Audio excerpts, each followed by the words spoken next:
와, 진짜 깨끗해. 대박. 이렇게 또 걸어 아니에요?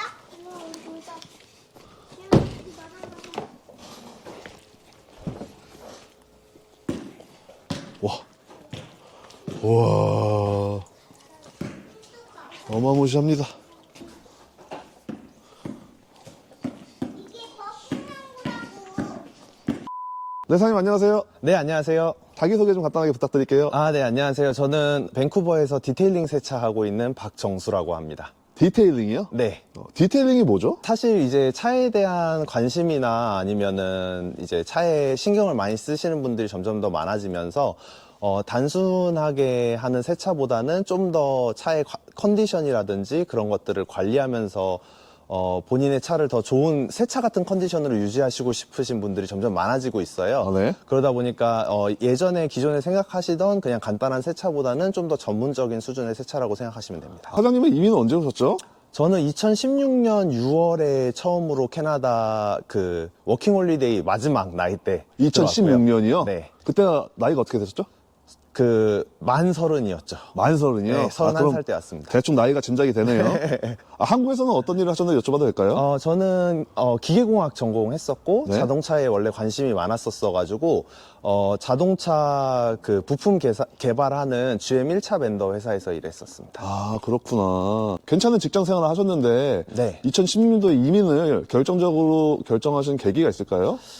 저는 사실 제 개인적인 기준에서는 워라밸을 참 중요하게 생각하면서 사는 것 같아요. 근데 말씀하신 것처럼 어떻게 보면 안정적일 수 있고 자동차 개발팀 연구원이었기 때문에 좀 안정적인 직장이라고 생각하셨을 수는 있지만 네. 물론 뭐 연봉이라든지 이런 부분은 괜찮았었고요. 근데 문제는 제가 개발 파트에 일하다 보니까 네. 아무래도 좀 살인적인 업무 스케줄이 있었기 때문에 살인적인 업무 스케줄? 네. 어떻게, 어느 정도로 일하셨길래 살인적인 단어가 들어가죠? 한 달에 제가 제일 맥시멈으로 찍은 시간을 말씀드리면 제가 한 달에 380시간 일한 적이 있어요. 380시간이요? 네. 알겠습니다. 그 더 이상 설명 안 하셔도 알 것 네. 같습니다. 사장님, 그러면 2016년에 오셔가지고 네. 처음으로 하신 일이 디테일링 일을 하셨나요? 아니요, 그때는 일단은 저 같은 경우에는 영주권 해결할 수 있는 곳을 우선적으로 알아봤고, 제가 뭐 영어라든지 여러 가지 부분들이 부족했었기 때문에 제 그 기존의 커리어를 사용하기에는 조금 어려움이 있었고, 네. 그러다 보니까 이제 한국 사장님께서 운영하시는 이쪽 밴쿠버 전역에 그 식자재를 납품하는 트레이딩 컴퍼니에서 제가 일을 했습니다. 영주권도 거기서 해결했고요.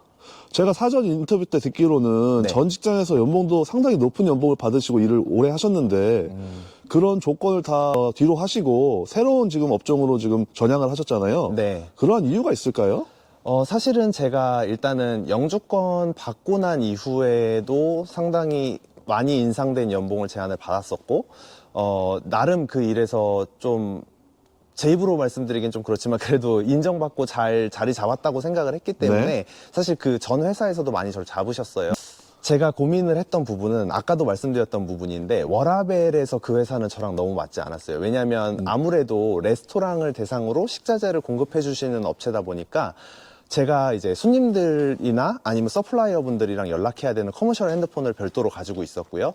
업무가 종료된 이후에도 문의 전화라든지 아니면 제가 또 응대해야 되거나 영업이나 이런 부분에 있어서 퇴근 후에도 이런 전화로서 이루어지는 일들이 상당히 많았었기 때문에 퇴근 후에도 해야 되는 업무량이 제법 있었던 편이었고요.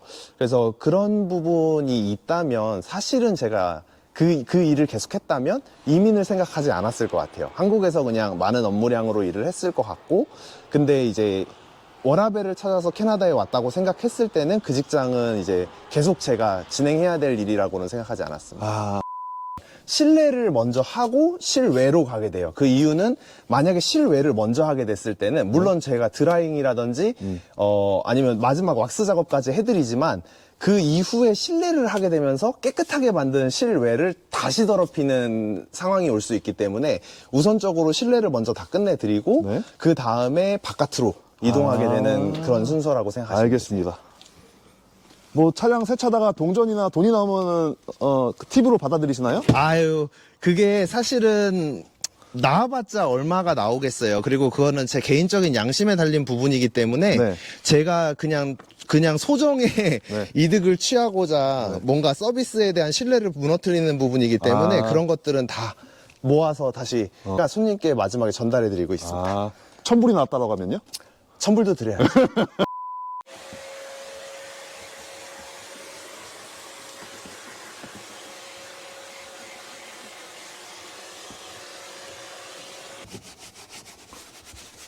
이거는 어떤 작업이죠? 일단 플라스틱 같은 경우에는 이제 상처가 나신 경우도 많고 요거 같은 경우에는 세정이랑 어느 정도는 또 코팅까지도 같이 함께 해주는 제품이어서 바르시고 나면 확실히 좀 깨끗해지시는 걸 많이 느껴지실 거예요. 아, 그렇구나. 꼭 뭐 피부 관리 받는 느낌이네요. 네, 그렇죠. 이게 한국에는 요즘에 손세차가 많이 유행하잖아요. 출장 손세차. 네. 이게 손세차랑 디테일링이랑 차이점이 있나요? 같은 내용으로 클리닝을 하는 건가요? 아니면 사실 일반인 분들이 생각하실 때 손세차랑 디테일링 세차랑 큰 차이가 없다고 생각하실 수 있어요. 네. 왜냐하면 전문가도 아니시고 그다음에 얼마나 큰 차이가 나는지 모르시기 때문에. 네.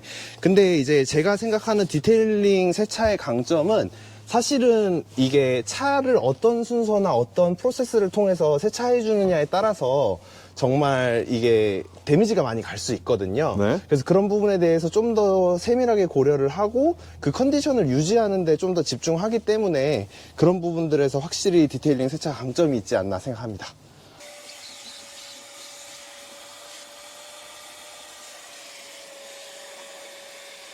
사장님 이 디테일러가 되기 네. 위해서는 뭐 학교를 마쳐야 되나요? 아니면 일정 과정을 수료하면 디테일러가 될 수 있나요? 저 같은 경우에는 솔직하게 말씀드리면 굳이 학교를 가실 필요는 없다고 생각을 해요. 관심 있으신 분들을 네. 위해서 추천을 해드리면 유튜브에 프로 실제 디테일러 분들께서 정말 좋은 영상들을 많이 올리시거든요.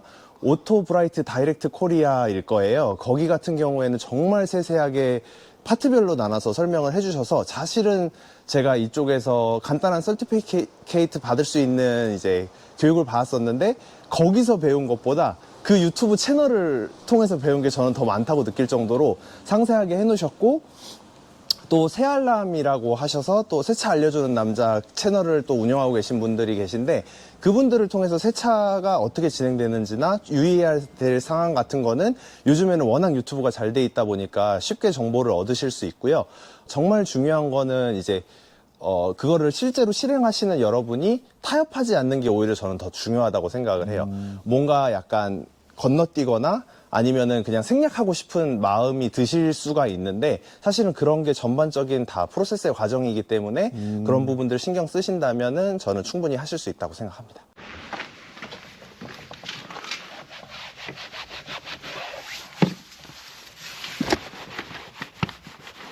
네, 이제 실내는 다 끝났고요. 네. 이제 바깥에 외장 이제 청소하려고 지금 하고 있습니다. 아, 이거 보통 그럼 실내랑 실외 세차하는데 네. 평균적으로 드는 시간이 얼마나 되나요? 근데 실내가 사실은 얼마 안 걸리실 거라고 생각을 하지만 실내가 오히려 훨씬 많은 시간이 소요가 되고요. 저는 지금 3시간 정도 작업을 해드리고 3시간 정도요? 네. 아, 알겠습니다.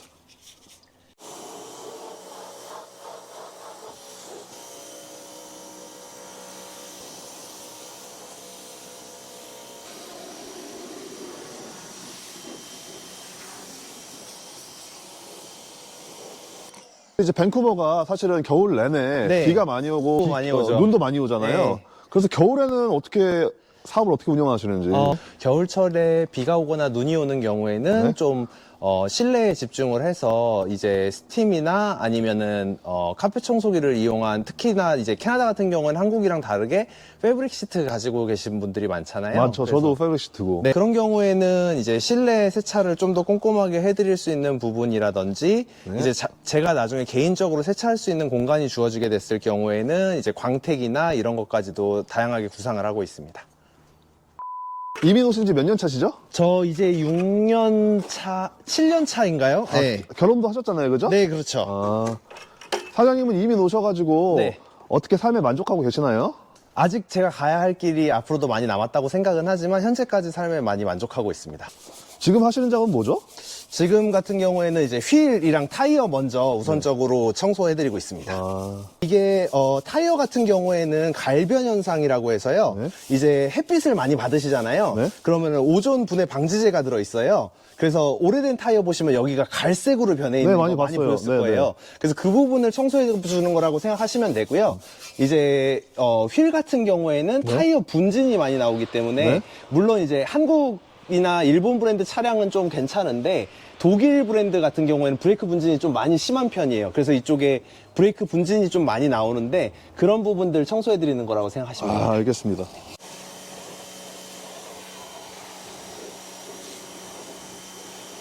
를 뿌리시는 건가요? 네, 이게 그러니까 이제 휠 타이어 세정은 끝났고요. 네. 총 이제 3번의 과정이 있는데 네. 지금 뿌리고 있는 게 이제 APC라 그래서 올 퍼포스 클리너예요. 아. 그래서 요거를 먼저 뿌려주고 네. 그다음에 이 위에다가 제가 이제 스노우폼 뿌려줄 거예요. 스노우폼이요? 네, 그 거품처럼 네. 나가는 건데 이 APC랑 스노우폼은 문지르는 게 아니고요. 이 자체로 화학적으로 오염물을 없애주는 거예요. 아. 그래서 이제 디테일링 세차 같은 게 확실히 일반 세차랑 다르다고 말씀을 드린 이유가 네. 이런 과정을 통해서 일단 1차적으로 도장면에 있는 오염물들을 먼저 제거를 해주기 때문에 이따가 이제 본세차에서 제가 미트질을 했을 때 남아있는 오염물이 최소화돼 있다 보니까 이 페인트에 최대한 데미지가 덜 간다고 보시면 되세요.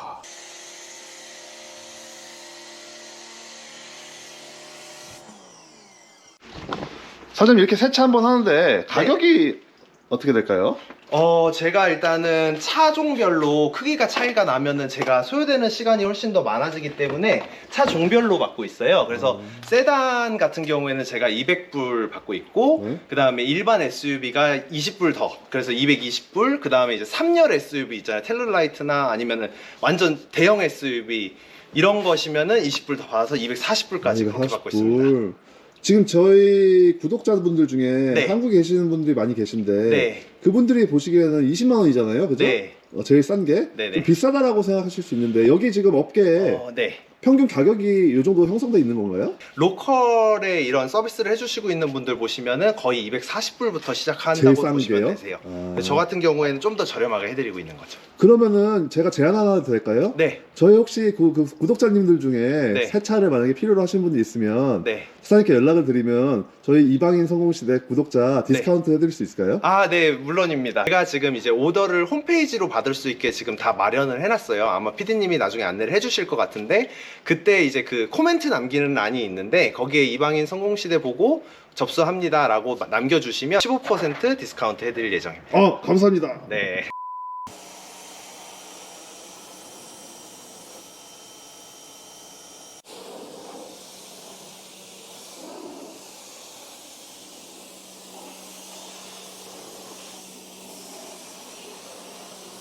아니 거품을 또 내세요?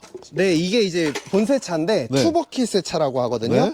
보시면 버킷이 두 개예요. 네. 하나에는 세제가 들어있고 하나에는 그냥 물만 들어있어요. 네. 차는 결국에는 최대한 이 차에 있는 오염물을 없애는데 그게 차에 데미지가 가지 않는 선에서 하는 게 중요하거든요. 일단은 1차적으로 APC와 스노우폼을 통해서 오염물들을 없앴지만 혹시라도 남아있는 잔여물들이 있을 수 있기 때문에 일단은 기본적으로 밑으로 문지르실 때도 가압을 너무 세게 주시면 안 되고요.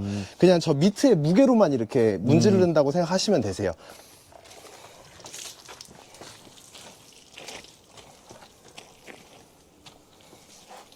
이런 일은 사실 좀 성격이 꼼꼼하지 않으면 네. 하시기가 어렵겠어요. 네, 사실 그 부분이 좀 중요한 것 같아요. 얼마나 놓치지 않고 꼼꼼하게 많은 부분들을 놓치지 않고 하는지가 좀 중요하기 때문에 네. 좀 약간 좀 저처럼 덜렁덜렁거리면 이런 일 못할 것 같아요. 그렇게 되면 제가 또 저항받을 수 있으니까 성격이 꼼꼼하신 편인가요? 네, 좀 예민한 편이긴 합니다. 알겠습니다.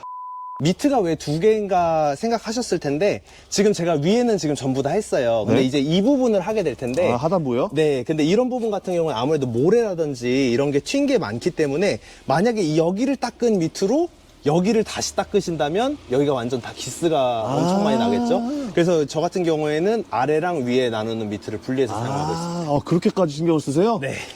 피곤하게 하시네요.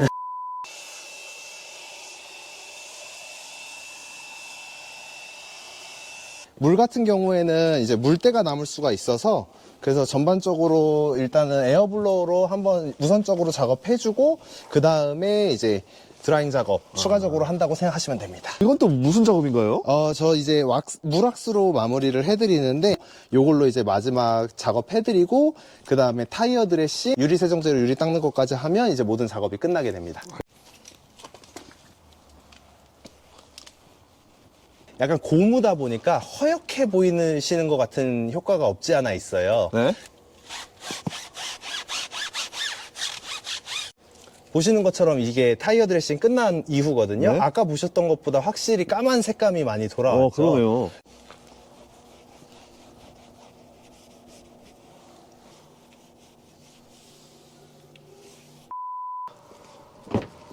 와, 진짜 깨끗해. 대박. 와, 어마무시합니다. 이게 버킹한 거라고. 뭐 올해 목표가 있으신가요?